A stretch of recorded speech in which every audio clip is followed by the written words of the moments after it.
बिहार की बिटिया है वो, जिसने मिस्टिन का अवार्ड उठाया है। जो हालांकि ट्रेनिंग काफी स्ट्रिक्ट थी, काफी टाइट ट्रेनिंग थी हमारी। अच्छा, मैं पूछना चाहूंगा वहाँ जज में कौन कौन? वहाँ जजेस में संजय कपूर सर थे, तुषार कपूर सर थे, आयूब खान सर, शहबाज खान सर, पूजा बनर्जी मैम। जो बड़ी शहर है जैसे मुंबई है, वहाँ को हर घर में मॉडल एक्टर्स मिल जाएंगे। चाहूंगी कि अगर आप मेहनती हो तो आप उस इंडस्ट्री में जाके भी जगह बना सकती हो। कि जब पंजाबी बोलने में नहीं शर्माते, महाराष्ट्र के लोग मराठी बोलने में नहीं शर्माते, तो हम बिहारी भोजपुरी बोलने में क्यों शर्माए। उसी राजेंद्र बाबू के बारे में है कि उनकी जब कॉपी जांची गई थी तो 100 मार्क्स में 101 नंबर दिया गया था। पूछा गया क्यों, तो लिखा गया कि examinee is better than examiner. नमस्कार, मैं शुभम त्रिपाठी, आपका स्वागत है भारत एक नई सोच में। और इस वक्त हम बिहार के मुजफ्फरपुर में हैं। ठीक है, ये शब्द क्यों निकला है? यहाँ पर एक लड़की है, एक बिटिया है, और बिहार की बिटिया है वो, जिसने मिस्टिन का अवार्ड उठाया है, जो कि मिस्टिन इंडिया 2022 आप देख सकते हैं, साफ तौर पे देख सकते हैं। मिस्टिन इंडिया 2022 की प्रतियोगिता जो हुई थी उसमें ये विनर हैं। ये चेहरा आप दे सकते हैं, ये चेहरा चमकता हुआ चेहरा, और चमकता हुआ ये आप उन पे मुकुट कह सकते हैं एक तरीके से, वो जो आप देख रहे हैं। ये मैं एक बार सहयोगी से कहूँगा कि थोड़ा सा इसको दिखाया जाए, ये क्या अंतर हुआ और किस तरीके से एक भावना को मैं दर्शाना चाहूँगा। मुजफ्फरपुर की बेटी जानवी मिस्टिन इंडिया 2022 के फाइनलिस्ट के रूप में ग्रैंड फिनाले तक पहुंची है। इसे मिस्टिन इंडिया 2022 के रूप में 21 अगस्त को देखने के लिए आगे का मैं नहीं बोलूँगा। क्यों? क्योंकि ये लाइन बदल चुकी है और ये मिस टिन बन चुकी हैं। स्वागत है आपका भारत एक नई सोच में। क्या कहना चाहेंगी और कैसा महसूस कर रही हैं इस वक्त आप मिस टिन बन गई? नमस्कार, मेरा नाम जानवी है, मैं 16 साल की हूँ और एक नया परिचय आज से मेरे आगे जुड़ा। मैं Elly club viewers choice miss teen India 2022 की विनर हूँ। तो बहुत खुशी हो रही है, और कहते नहीं है कभी कभी शब्द कम पड़ जाते हैं खुशी जाहिर करने के लिए। तो खुशी भी है और कहीं ना कहीं मेहनत का फल है, जो मेहनत मैंने की, और जनता का प्यार है, जनता का सपोर्ट है कि आज ये ताज मेरे सर पे सजा हुआ है। अच्छा, अभी मैं आपके बारे में सुन रहा था, पढ़ रहा था, क्योंकि आप इस समय बहुत ट्रेंडिंग चलने वाली हैं और चल भी रही हैं, क्योंकि आपका जब से सफ़र शुरू हुआ और इस ताजपोशी के बाद बहुत सारी चीज़ें हुई हैं। तो आप इस वक्त तो जो महसूस कर रही हैं, और पहला सवाल, और मेरा ये आखिरी सवाल होता था लेकिन आज मैं पहले पूछ लेता हूँ, जो ये लड़कियाँ हैं जो फैशन इंडस्ट्री में जाना चाहती हैं, मॉडलिंग करना चाहती हैं, उनको 2 शब्दों में एक जवाब और एक मोटिवेशन दे सकती हैं? मैं संदेश यही देना चाहूँगी अपने माध्यम से उनको कि ये इंडस्ट्री आसान नहीं है, मेहनत बहुत ज़्यादा लगेगी। कोई भी काम आसान नहीं होता मेरे नज़रिए से। मेहनत लगेगी, तुमको खुद को उस चीज़ के लिए प्रिपेयर करना होगा। You have to be determined to be here. ये करना बिल्कुल भी आसान नहीं है। Just be focused, be determined, goal अपना सेंटर्ड रखो, गोल से मत भटको। और इस इंडस्ट्री में अपनी पहचान बनानी है तो सबसे अलग दिखना होगा, सबसे अलग काम करने होंगे, सबसे अलग बोलना होगा, सबसे अलग दिखना होगा। यही एक की होता है इस इंडस्ट्री में आगे जाने का। क्योंकि एक बात याद रखना, टैलेंट की कमी नहीं है यहाँ पे। तुम्हें अपनी पहचान बनानी है तो तुम्हें आगे आना ही होगा। मैं यही कहना चाहूंगी। अच्छा, एक जहन में सवाल आता है कि 2 नाव पे सवार होने वाले लोग कहीं पहुंच नहीं पाते हैं। आप वर्सेटाइल हैं। इसके पहले आपने एनजीओ भी आप रन कर रही हैं, आपने किताबें भी लिखी हैं, उसके विषय में थोड़ा सा आप बताएं, फिर मैं इस टॉपिक पे आऊँगा। तो मेरा ये मानना है ना कि हर व्यक्ति का पहले तो एक व्यक्तित्व अलग होता है, नज़रिया अलग होता है। मेरे नज़रिए से मैं ये देखती हूँ कि मुझे एक ज़िंदगी मिली है और मैं इसमें जो कुछ भी करना चाहती हूँ, चाहे वो समाज सेवा हो, चाहे एक्टिंग हो, मॉडलिंग हो, चाहे बिजनेस वुमेन बनना हो, कुछ भी करना हो, मैं वो सब कुछ अचीव करना चाहती हूँ। लेकिन इस बात में आपकी प्रतिभा तब दिखती है जब आपका दिमाग कितना ज़्यादा फोकस्ड है। जैसे उन्होंने डॉक्टर राजेंद्र प्रसाद ने परीक्षा लिखी थी दोनों हाथों से, तो उसमें ये बात आती थी कि उनका दिमाग एक टाइम पे दोनों जगह पे बराबर रूप में चल रहा था। तो मेरा दिमाग समाज सेवा के क्षेत्र में हो चाहे मॉडलिंग के फील्ड में हो, दोनों क्षेत्र में एक तरीके से चल रहा है। तो ऐसा खुद को बनाने के लिए आपको मेहनत करनी पड़ेगी। आपको अपने दिमाग को उतना स्थिर करना पड़ेगा कि आप एक बारे में आप वर्सेटाइल, आप बहुमुखी भी होकर भी आपकी दिशा ना भटके, आप एक पंथ से 2 काज कर पाए। तो उसके लिए आपको अपने दिमाग को वैसा ट्रेन करना होगा। मैं आपको बताना चाहूँगा, जानवी एक सोशल वर्कर हैं और लोग कहते हैं ना कि आपकी की हुई मेहनत हमेशा रंग आती है और ज़िंदगी भर काम आती है। उसका एग्जाम्पल है, मैं दोनों अवार्ड आपके देखना चाहूँगा, प्लीज़ आप उसको दिखा दें। मैं अपने सहयोगी से कहूँगा कि थोड़ा सा जूम करके, एक पहला अवार्ड है जो जानवी को मिला है, miss teen India social worker award, ठीक है।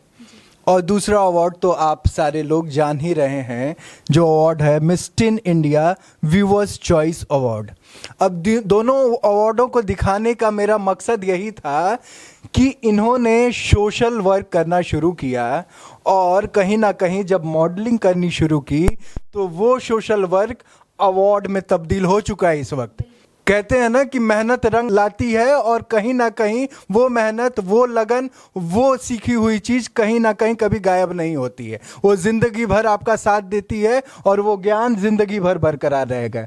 तो आप कुछ कहना चाहेंगे? मैं खुद इस बात में विश्वास रखती हूँ कि everything happens for a reason. कोई भी चीज़ बेवजह नहीं होती और आपकी कोई भी मेहनत कभी बेकार नहीं जा सकती। मेरी पहचान आज भी वही है कि मैं एक समाज सेवी हूँ, मैं एक लैंगिक समानता की कार्यकर्ता हूँ और ये पहचान मेरी कभी नहीं बदलेगी, चाहे जो कुछ भी हो जाए। क्योंकि अगर आज मुझे 10 लोग भी, मैं ज़्यादा लोग नहीं बोलूँ, अगर आज मुझे 10 लोग भी जान रहे हैं तो वो इसी कारण से जान रहे हैं। ये मिस टीन इंडिया तो मैं अब बनी हूँ, लेकिन लोगों के नज़र में जो मेरी पहचान है वो एक समाज सेवी की है। तो उस फील्ड में जो मैंने काम किया, जिस कारण से लोगों पर मेरा विश्वास जमा, लोग मुझ पे भरोसा करने लगे, जिस कारण से लोगों ने मुझे वोट किया और आज ये ताज मेरे सर पे है। तो एक चीज़ और जहन में मेरे आ रही है कि क्या पता लोगों का सोचना होता है कि एक सोशल वर्कर जो समाज के इस मुद्दों को उठाती हैं और आप बहुत अच्छा काम भी कर रही हैं, क्या पता आप मॉडलिंग में और इंडस्ट्री में जाने के बाद इन सारी चीज़ों को भूल जाए। तो मैं ऐसा कभी नहीं करूंगी, मैं लोगों को विश्वास दिलाती हूँ अपने माध्यम से। और ऐसी बहुत सारी एक्ट्रेसेस हैं, एग्जाम्पल में प्रियंका चोपड़ा जी को आप देखिए, वो यूनिसेफ की गुडविल एम्बेसडर भी हैं, वो उसके लिए भी काम कर रही हैं, वो हॉलीवुड बॉलीवुड हर जगह परचम लहरा रही हैं। आप एमा वॉटसन को देखिए, अमेरिकी एक्ट्रेस हैं, समाज सेवा भी कर रही हैं, एक्टिंग भी कर रही हैं। तो मैंने फिर वही कहा ना कि आप कितने वर्सेटाइल हो सकते हो एक बार में, आपका दिमाग कितनी जगहों पर एक बार में चल सकता है, तो वो चीज़ आप पे डिपेंड करती है। वो दिमाग चलना ही नहीं, उस परफेक्ट तरीके से करना भी। मैंने वही कहा ना कि एक टाइम पर दोनों हाथों से परीक्षा लिखना, तो आपका वो बड़ी बात नहीं कि आप 2 हाथों से लिख रहे हो। फोकस्ड। जानवी का कहने का साफ तौर से यही कहना है कि आप 2 काम उठाएं या 10 काम उठाएं, लेकिन उसमें फोकस्ड हो, लगन हो, किसी कार्य को ऐसा ना करें कि आधा अधूरा करके छोड़ दें। फोकस्ड रहें, बिल्कुल फोकस्ड रहें, गोल सेंटर्ड रहें। आप कितने भी काम कर लें, लेकिन अगर आप फोकस बना के कर रहे हैं कि इस टाइम पे मुझे ये करना है, इस टाइम पे मुझे ये करना है। मैं खुद जेंडर इक्वलिटी पे काम करती हूँ, बहुत सारे चीज़ों पे मुझे काम करना होता है, लेकिन अभी 10 दिन तक मुझे खुद को कंप्लीटली मॉडलिंग में एंगेज करना था। फिर भी उसमें कहीं ना कहीं मैंने अपनी जेंडर इक्वलिटी को पीछे नहीं छूटने दिया। जितना काम मुझसे बन पा रहा था ऑनलाइन में कर ले रही थी। तो मेरा तो यही मानना है कि अगर आप फोकस्ड रहोगे, तो बहुत सारे बिलियनर से पूछा गया सक्सेस का राज, उन्होंने बताया फोकस। ध्यान एक बहुत बड़ी चीज़ है और जो इंसान इस क्वालिटी को मास्टर कर लेगा, फोकस को मास्टर कर लेगा, उसे कोई पीछे नहीं कर सकता। बिहार की इस बेटी की एक बात और मैं बताना चाहूँगा, ये अवार्ड बस मात्र एक अवार्ड नहीं है, इससे बड़ा अवार्ड एक और था जो बेस्ट जज वाला। हाँ। क्या तो नाम था? कैटेगरीज 2 थी। एक थी मिस टीन इंडिया जो जजेस के द्वारा चुना जाना था, और एक था जो जनता के द्वारा चुना जाना था। तो मेरा मानना है कि जिस पर जनता भरोसा करे, जिसे व्यूअर्स चॉइस, इसका नाम ही है व्यूअर्स चॉइस, जो व्यूअर की चॉइस हो, तो ये ताज मुझे मिला। और वो जो दूसरा ताज था वो मुंबई की है रिफ्का, वो भी काफ़ी टैलेंटेड लड़की है, वो उसे मिला। मेरे साथ जिस लड़के को मिला मिस्टर टीन व्यूअर्स चॉइस, उसका नाम है सार्थक, वो सूरत से है। तो हमारी कैटेगरी में कोई भी रनर अप्स नहीं थे, सिर्फ विनर्स थे। लेकिन जजेस की कैटेगरी में first runner up, second runner up लड़कियों में भी और लड़कों में भी थे। तो इतने सारे अवार्ड्स थे और आपकी ओवरऑल परफॉर्मेंस को देखकर, आपकी ओवरऑल पर्सनैलिटी को देखकर ये अवार्ड आपको दिया जाना था। इन्होंने जनता का दिल जीता हुआ है, क्योंकि एक ये सोशल वर्कर भी हैं, समाज के लिए भी काम करती हैं और कहीं ना कहीं इस मॉडलिंग जगत में भी ये बहुत बेहतर काम करेंगी, हमारी आशा है। और अच्छा, कुछ चीज़ें और भी हैं। जब आप वहाँ पर गई, ये पूरी ट्रेनिंग हुई होगी आपकी, तो मतलब कुछ अटपटा सा लगा, कुछ नई चीज़ें जो यंगस्टर हैं, जो लड़कियां हैं, जो उसे सीख ले पाए? कुछ बताना चाहिए? हाँ, तो मैं पहली बात तो ये कहना चाहूँगी कि मैं बाकी पेजेंट्स का तो नहीं जानती, but Elly club, miss and mister teen India, अगर आप यहाँ पर जाओगे तो आपको इससे ज़्यादा सेफ और डिसिप्लिन जगह कोई नहीं मिलेगी। इतना ज़्यादा सेफ इन्वायरमेंट हमारे लिए तैयार किया गया था, बिल्कुल भी अनकंफर्टेबल कोई भी चीज़ मुझे वहाँ पे अटपटी नहीं लगी।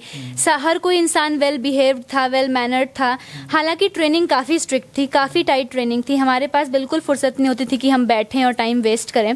तो मैं वही कहना चाहूँगी कि जो भी बच्चे मान रहे हैं ना कि एक्टिंग मॉडलिंग की दुनिया क्या है कि बस जाओ कैमरे के सामने करो और वापस आ जाओ, ऐसा नहीं होता है। बहुत ही टफ है, बहुत ही चैलेंजिंग वर्ल्ड है ये। यहाँ पर आने के लिए सबसे पहले तो आपको डिटरमाइंड होना होगा। माइन्यूट से माइन्यूट चीज वहाँ पर देखी नोटिस होती है, आप कैसे चल रहे हो। आप जैसे मैं बताऊंगी इंट्रोडक्शन राउंड का, अगर आप एक बार जैसे मैंने इंट्रोडक्शन अपना दिया था, तो अगर मैं बोली आई एम जानवी, इंट्रोडक्शन मेरा ऐसे स्टार्ट हुआ था कि work hard until you don't have to introduce yourself. Hello people, I am Janvi, a 16-year-old girl from the city of lychees, Muzaffarpur, Bihar. तो मेरा पूरा इंट्रो था ऐसा 40 सेकंड का। तो अगर इस बीच में अगर आप एक बार भी फंबल कर गए, आप एक बारी भी रुक गए, तो आप डिस्क्वालीफाई। चलने में आपका पैर मुड़ गया, आप डिस्क्वालीफाई। तो माइन्यूट सी माइन्यूट चीज़ें नोटिस होती हैं, और अपने आप को उस लेवल तक ले जाने के लिए आपको खुद को उतना वेल ट्रेन करना पड़ता है। तो ये दुनिया आसान तो बिल्कुल भी नहीं है। इन 9 दिनों में मैंने यही सीखा कि मेरी भी जो धारणा पहले थी ना कि कुछ नहीं करना होता, बस जाओ कैमरे के सामने परफॉर्म एंड वापस आओ, ऐसा कुछ नहीं है। अब बैक स्टेज बहुत कुछ चल रहा होता है जो शायद हम सामने से नहीं देख पाते। अच्छा, मैं पूछना चाहूंगा वहाँ जज में कौन कौन था? वहाँ जजेस में संजय कपूर सर थे, तुषार कपूर सर थे, आयूब खान सर, शहबाज खान सर, पूजा बनर्जी मैम, तन्नाज ईरानी मैम, और हम सबकी रैंप गुरु संबिता बोस मैम, इतने लोग जजेस में थे। अच्छा, उन्होंने कुछ सवाल भी पूछे होंगे, आपके फाइनलिस्ट आप थी, तो लास्ट में वो सवाल क्या थे? मेरा ये सवाल था कि if someone very respected comes and disrespects your loved ones, Hindi में ही बोलूँगी दर्शकों के लिए, कि अगर कोई बहुत ज़्यादा सम्मानित व्यक्ति आकर जिससे आप प्यार करते हो उसकी बेइज्जती करे, तो आपका क्या रिएक्शन होगा? और हमें बिल्कुल ऑनेस्ट आंसर्स देने थे। तो मेरा आंसर यही था कि no matter how respected that person is, अगर वो आकर मेरे मम्मी पापा की, जिनसे मैं प्यार करती हूँ, अगर उनकी इंसल्ट करे, तो मुझसे तो वो बर्दाश्त कभी भी नहीं हो पाएगा। मेरे दिल से निकला हुआ आंसर था, और शायद इसीलिए इसने जजेस को प्रभावित किया, क्योंकि मेरा तो यही मानना है कि चाहे कोई भी क्यों ना हो, अगर वो आकर मैं जिससे प्यार करती हूँ उसकी इंसल्ट करे, तो मुझसे तो वो बर्दाश्त नहीं हो पाएगी। एक सवाल और भी था, उन्होंने पूछा था कुछ। हाँ, और सवाल तो बहुत थे। सिटी ऑडिशंस थे हमारे, उसमें सवाल था। सिटी ऑडिशंस में मेरे से सीधा सवाल एड्स के ऊपर था। बाकी लड़कियों से सवाल थे कि क्यों आई हो यहाँ पर, मॉडलिंग क्यों करनी है, रोल मॉडल कौन है। मेरे से सवाल था कि एड्स कौन से 4 तरीकों से फैलता है। आपको लगता है कहीं ना कहीं आप सोशल वर्कर हैं, उसमें काम कर रही हैं, तो ये क्वेश्चन उनका लाजमी। हाँ, मैम रैंप गुरु जो है संबिता मैम, उनको पहले से पता था कि मैंने एड्स पर डॉक्यूमेंट्री वगैरह की हुई है, तो मेरे को नॉलेज है। तो बस उस नॉलेज को टेस्ट करना चाह रही थी कि मुझे कितना पता है उस बारे में। तो मैंने बताया कि एड्स 4 तरीकों से फैलता है, जो 4 रीजंस थे, और इसका सॉल्यूशन यही है अवेयरनेस जनरेशन। अगर हमारी जनता अवेयर्ड होगी, हमारी पब्लिक अवेयर्ड होगी, तो एसटीडीज का जो रेट है वो कम होगा। तो ये तो सिटी ऑडिशन में सवाल था। फिर सेमीफिनाले के लिए दिल्ली में ऑडिशंस था, उसमें मेरे से ये सवाल था कि where do you see your country after 10 years, आप 10 साल के बाद अपने देश को कहाँ देखती हैं? तो उस पर मेरा ये जवाब था कि as right now there is a startup wave going on in India, so after 10 years India will definitely be more economically sound as the youth of today wants to work for a change and wants to invest in business. Hindi में बता देती हूँ कि आज से 10 साल बाद हमारे भारत में जैसे कि भी स्टार्टअप की वेव चल रही है, हर कोई नया बिजनेस स्टार्ट कर रहा है, तो 10 साल बाद भारत पैसे के मामले में तो जरूर ही मजबूत होगा, क्योंकि हमारी युवा कुछ हटके करना चाह रही है, कुछ अलग करना चाह रही है। बहुत बड़ी बात है, कहीं ना कहीं जहन में ये सवाल तो आते ही हैं, और हर एक युवा के मन में ये सवाल आते हैं जब वो बड़े सपने देखना शुरू करता है। बड़े सपने का मतलब एक छोटा शहर और बड़े सपने, क्योंकि बड़े शहरों में तो ये सारी चीज़ें आम तौर पे देखी जाती हैं। कोई फैशन डिज़ाइनिंग कर रहा है, कोई इंडस्ट्री में जाने की कोशिश कर रहा है कहीं ना, लेकिन छोटे शहरों से निकलने वाले और छोटे प्रदेशों से निकलने वाले ये बच्चे कहीं ना कहीं जब उनको कॉम्पिटिट करके और ये खिताब पाते हैं, तो कहीं ना कहीं उन परिवार का, उनके माता पिता का और उस पूरे प्रदेश का नाम रोशन होता है। और यहाँ से नहीं, वहाँ के सारे बच्चे, उस प्रदेश के सारे बच्चे उनसे मोटिवेट होते हैं और आगे भी उनको ही आइडियल मान के उन्हीं के पद चिन्हों पे चलते हैं। बिल्कुल, ये बहुत सही बात कही आपने। जहाँ तक देखी जाए, जो बड़ी शहर है जैसे मुंबई है, वहाँ पे ये चीज़ बहुत कॉमन है, आपको हर घर में मॉडल एक्टर्स मिल जाएंगे। लेकिन हम बिहार से हैं, यूपी से हैं, तो छोटे शहरों में इतने बड़े सपने देखना, एक तो कोई उतनी हिम्मत नहीं जुटा पाता है उस इंडस्ट्री में जाने की, क्योंकि सबको पता होता है कि चकाचौंध की दुनिया है, ग्लैमर की दुनिया है। तो मैं यही कहना चाहूँगी कि अगर आप मेहनती हो तो आप उस इंडस्ट्री में जाके भी जगह बना सकते हो। अमिताभ बच्चन साहब तो यूपी इलाहाबाद के ही थे, उन्होंने अपनी एक बड़ी पहचान बनाई कि नहीं बनाई। अपने बिहार के आप पंकज त्रिपाठी जी को देखिए, मनोज वाजपेयी जी को देखिए, उन्होंने अपनी एक पहचान बनाई है वहाँ जाके। तो ऐसी बात नहीं है कि आप छोटे शहर से हो तो आप बड़े काम नहीं कर सकते। अगर आपकी सोच बड़ी है, अगर आपका सपना बड़ा है, तो आप उसको जरूर अचीव कर सकते हो। अच्छा, एक चीज और, बाहर के तौर पे जैसे मुंबई और दिल्ली जैसे बड़े शहरों में देखा जाता है कि जो बिहारी एक शब्द जो है वो जब आपके चांद बन जाता है तो एक सवाल आता है शब्द, बोली और भाषा, क्योंकि भाषा पे बहुत ज़्यादा कमेंट आता है कि ये बिहारी, इनके बोली से नोटिस किया जाए, और बहुत कमेंट्स भी आते हैं। तो आप जिस तरीके से बात कर रही हैं, आप फ्लुएंट हैं इंग्लिश में, आपके हिंदी भी बहुत अच्छी है, तो कहीं ना कहीं उस अवार्ड शो में इसका सामना कुछ करना पड़ा ये शब्दों का, और बिहार से आप आई हैं? मैं तो शुरू से यही कहती हूँ कि जब पंजाबी बोलने में नहीं शर्माते, महाराष्ट्र के लोग मराठी बोलने में नहीं शर्माते, तो हम बिहारी भोजपुरी बोलने में क्यों शर्माए? हम बिहारी हैं और हम गर्व से कहते हैं कि बिहार जो है वो एक ऐसा राज्य है जिसने दुनिया को कई सारी ऐसे मिसाल दिए हैं। तो फिर क्यों बिहारी शर्मा जाते हैं बाहर जाकर? हम अगर ये कह दें कि हम बैठा तानी, हम खा तानी, तो हम क्यों शर्माते हैं भाई?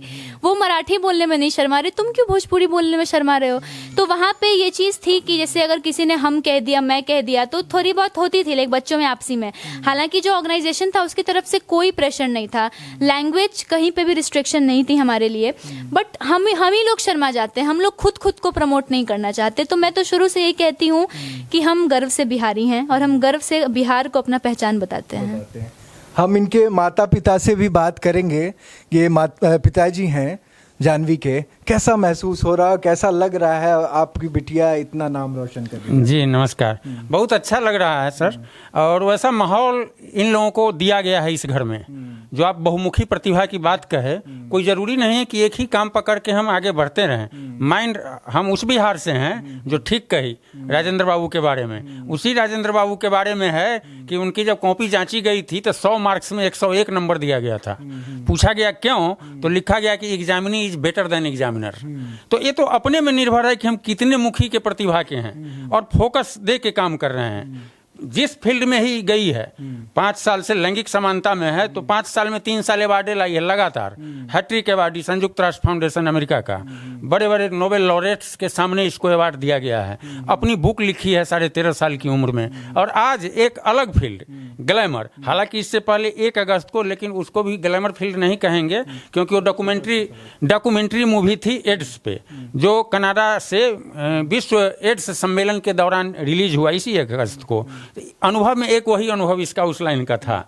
एकाएक ही भर दी, ये नहीं भरी, हम ही भर दिए थे मिस्ट इन इंडिया का फॉर्म, और भरने के बाद इसको बताया कि जानवी पटना। ये बहुत बड़ी बात है, ये बात इन्होंने बड़े हंसमुख तरीके से और यूं ही कह दिया, लेकिन बिहार में इस सोच को सलामी देनी चाहिए, क्योंकि ये पिता ऐसे हैं जिन्होंने अपनी बेटी का मॉडलिंग में फॉर्म खुद ब खुद। जी, और ऐसे भी पिता हैं जो आपके चैनल पर न्यूज चली है, उसमें न्यूज था मिलिए ऐसी लड़की से जो अपने आंख पे सैनिटरी पैड बांधती है। बिल्कुल बाप के सामने, जहां बिहार में, उत्तर प्रदेश में इन लोगों को शर्म सेम किया जाता है कि माँ को बताएंगे, औरत को बताएंगे, इस क्यों नहीं पिता को बताएंगे? क्या पिता को मालूम नहीं रहता है कि बेटी को पीरियड्स हो रहा है? पीरियड्स अगर नहीं होंगे उस बेटी की शादी नहीं होगी। साउथ में देखेंगे जिस दिन पीरियड आता है उस दिन बहुत सारी बीमारियां भी हैं, उसका रोकथाम नहीं किया जाए, और खुल हम कह रहे हैं कि साउथ में मंदिरों में जाना, बच्चे को पीरियड्स आती है लड़कियां को, उस दिन एक भव्य आयोजन किया जाता है। अगर आयोजन नहीं हुआ तो माना जाता है कि इसकी बेटी माँ नहीं बनने वाली है। तो एक ही देश में इतना तरह का बात क्यों? तो मॉडलिंग कोई खराब फील्ड तो नहीं है, एक शाइनिंग फील्ड है पूरे विश्व के लिए। और एक सोशल वर्कर के तरह यह जो बात बिहार में बोलती है, कई लोग मजाक भी उड़ाते हैं कि पैड, सेक्स इशूज, एड्स, इस सब पर क्यों बोलती है, कुछ लोग मुंह झाँप के चल देंगे ऐसे करके लजाने टाइप का।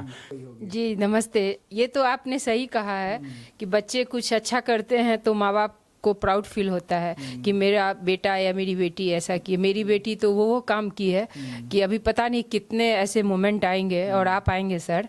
तो अभी जो ये ताज लाई है, बिहार की ये पहली बेटी है और ये पूरे भारत की बेटी है, तो बहुत खुशी की बात है। उसको क्या बयां करेंगे हम, और हम चाहते हैं कि जो भी माँ बाप है अपने बच्चों को वैसे ही आगे बढ़ाए, उसका जो भी है जिसमें वो इंटरेस्टेड है जाने को, उसमें उसको प्रोत्साहित करें। अच्छा, जब वो फाइनल राउंड हो रहा था, एक मैं सवाल पूछूंगा, जब फाइनल राउंड था और कुछ क्षण बचे हुए थे अंतिम के, तो कुछ धक धक हो रहा? घबराहट थी, तो मैं हॉल से एक माँ का वो दिल ऐसा मैं होता है। बताती हूँ, जब इसका नाम नहीं लिया गया तो मैं हॉल से निकल गई थी और पूरा शरीर मेरा जल रहा था, ऐसा अजीब फील हो रहा था कि मैं सोची मैं जाती हूँ कहीं बाहर में बैठ जाऊँ, मैं अंदर अब क्या करूँ। अभी भी मेरा बॉडी कांप रहा है अंदर से, लेकिन मैं फिर क्या सोची कि चलो किसी के भी तो बच्चे वहाँ पहुँचे, कोई तो बेटी बेटा वहाँ पहुँचे, मैं उसके लिए जाऊँगी हॉल में।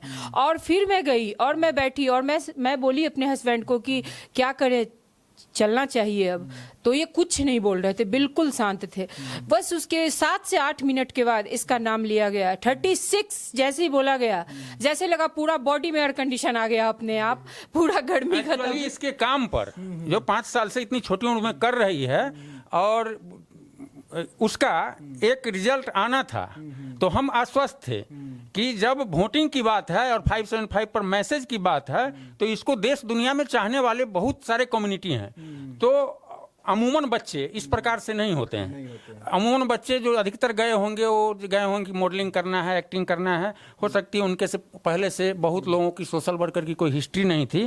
तो हम इस बात से आश्वस्त थे कि वोटिंग तो इतनी हुई होगी जिसका कोई ठिकाना नहीं। मतलब ये साफ तौर पे इतने निश्चिंत थे कि मेरी बिटिया जीतेगी ही जीतेगी, किसने इतना काम किया है उसका कॉन्फिडेंट आपके चेहरे। और सर, जब मैं ऐसा महसूस की तब मुझे लगा कि ऐसे जो रियलिटी शोज होते हैं वो माँ बाप का क्या हाल होता होगा, या जो बच्चे नहीं वहाँ पहुँच पाए वो भी इतना ही दुखी होंगे। जो मैं टीवी पे देखती थी कि माँ बाप रो रहे हैं, कांप रहे, वो मैं फील की कि सही में ऐसा होता है कि जब बच्चे वहाँ पहुँच के नहीं सेलेक्ट होते हैं तो बहुत दुख होता है। एक जानवी आपसे सवाल है कि जैसे माता जी ने कहा कि जो बच्चे नहीं जीत पाते हैं तो उनका हौसला कहीं ना कहीं गिर जाता है, तो उनको एक मोटिवेशन देना चाहेंगी कि वो उनका हौसला ना गिरे, उनको क्या करना चाहिए कि वो हार ना माने, रुके नहीं, थमे नहीं, दौड़ते रहे?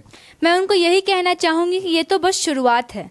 अभी से ही अगर तुम कमजोर पड़ जाओगे तो तुम किसी चीज के लिए नहीं बने हो। अगर तुम इतने कमजोर हो, खुद को मजबूत रखो, खुद को बुलंद रखो, और हमेशा ये मानो, एक डायलॉग होता है ना कि पिक्चर तो अभी बाकी है मेरे दोस्त, तो की जिंदगी तो अभी पूरी बची हुई है, ये तो शुरुआत है बस। तो अभी से ही मत बनो कमजोर, खुद को इतना मजबूत बनाओ। खुद को अगर सूरज की तरह चमकाना है तो खुद को सूरज की तरह तपाओ, तब जाकर तुम उसकी तरह चमकोगे। तो खुद के अंदर वो बुलंदी, खुद के अंदर वो हौसला रखो, तभी तुम आगे बढ़ पाओगे। जानवी का जो ये चमकता हुआ चेहरा देख रहे हैं आप, और ये चमकता हुआ ताजपोश देख रहे हैं आप, कहीं ना कहीं उनके पैर में वो सूजन बयां कर रहा है। वो जो पैर सूजा हुआ था उसकी कहानी आप थोड़ा सा मैं बताऊंगी कहानी। जब मैंने घर पे फोटो भेजी ना, मेरे पैर में पूरे बैंडेजेस लगे हुए थे। तो हम अभी जो मैंने हील्स पहनी है 6 इंच की वो हील्स है, और ये पहनकर हमें 12-13 घंटे तो डेली ही प्रैक्टिस करनी होती थी। तो मैंने वही कहा ना कि आसान नहीं है, बहुत चैलेंजिंग वर्ल्ड है। तो उसमें पहनकर पैर में कई सारे छाले पड़े। अभी भी मैं अपना पैर अगर अभी मेरे हाइट से लमसम ये ऊंची नजर आ रही हैं, तो ये मत समझिए हील का कमाल है। इन्हीं हील्स में हमारी ट्रेनिंग होती थी। अभी भी मैं अगर ये हील्स उतार के खड़ी हो पाऊँ तो मैं खड़ी नहीं हो पाऊंगी, इतने ज्यादा पैर में अंदर से छाले हैं। तो इस चमकते हुए ताज के अंदर की जो सच्चाई है, जो कहते हैं जो बैक स्टेज जो हो रहा होता है, उसकी सच्चाई वो है। लेकिन फिर बिना मेहनत के तो कुछ भी नहीं मिलता। कोई मंजिल आसान नहीं है और सक्सेस का कोई शॉर्टकट नहीं है। मेहनत तो आपको करनी ही पड़ेगी। ये एक कहानी थी एक ऐसी बिटिया की, बिहार की बिटिया ने ऐसा नाम किया, और इनके परिवार के चेहरों को आप देख के बयां वो साफ तौर से दिख रहा है कि चेहरे कितने खुशनुमा हैं। और इनके भाई साहब को भी दिखाना चाहेंगे आप भी थोड़ा पास में आ जाएं। और ये पूरा परिवार है, और हर परिवार के एक एक इंसान की बात करें तो घंटों कम पड़ जाने हैं यहाँ पर, क्योंकि ये कुछ अलग हैं, ये कुछ अलग हैं और ये तो अजूबी हैं। बिहार की एक ऐसी लड़की जिन्होंने इतने कम उम्र में इतना नाम किया है, सोशल वर्किंग से लेके आज मॉडलिंग तक। मैं इसी सिलसिले में अपनी आवाज़ को विराम दूंगा और आप देख रहे थे भारत एक नई सोच।